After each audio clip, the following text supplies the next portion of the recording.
Recorded Books and RB Digital present Curse of the Night Witch by Aster. Narrated by Ramon Diocampo. Chapter 1. The Wish. Tor Luna often studied his little sister's lifeline. Today, he ran a finger across Rosa's tiny hands, and she squirmed, laughing. "Look at all those peaks," he said, tapping the rainbow-colored lines winding up and down her palms. "More than the Scalawag Range, even," Rosa said, with a smug grin. She had never seen the Scalawag Range. Tor knew, and neither had he. But the famous mountains were rumored to dwarf the ones that surrounded their village like fences. He closed Rosa's hand gently with his own, satisfied. Though it was rare, lifelines could change overnight, so Tor always checked, just in case. He found the ritual comforting.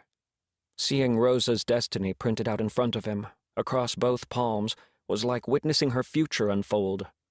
The challenges, valleys, the trials, loops, and of course, the accomplishments, peaks. Her lifeline was longer than average, dipping down almost all the way to her right wrist, and Tor was grateful for that. His mother was most grateful of all.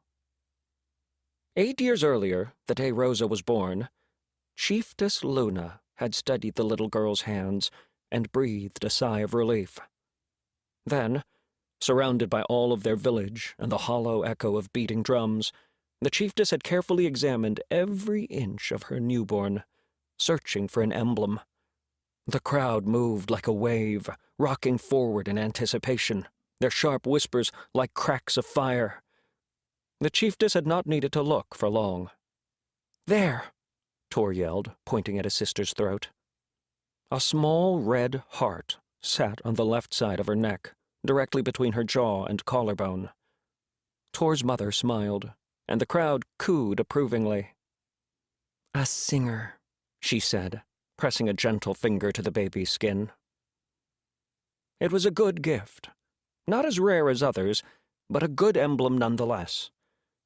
Some were born with nothing at all, the chiefess was quick to remind her children. Markless, they were called. "More than the Scalawag Range," Tor repeated with a small smile, then shot a glance at his own hands. Just like Rosa, his lifeline had never changed.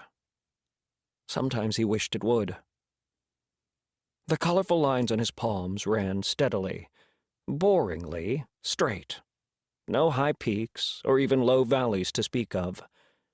"A nice, comfortable life," his mother liked to say, her eyes smiling like that was a good thing. Tor was always very quick to point out that it was not. A steady lifeline meant no pain or complications, that was true, but it also meant nothing to look forward to. No adventure. What was life without a dash of danger? There was one thing out of the ordinary about Tor's lifeline, however.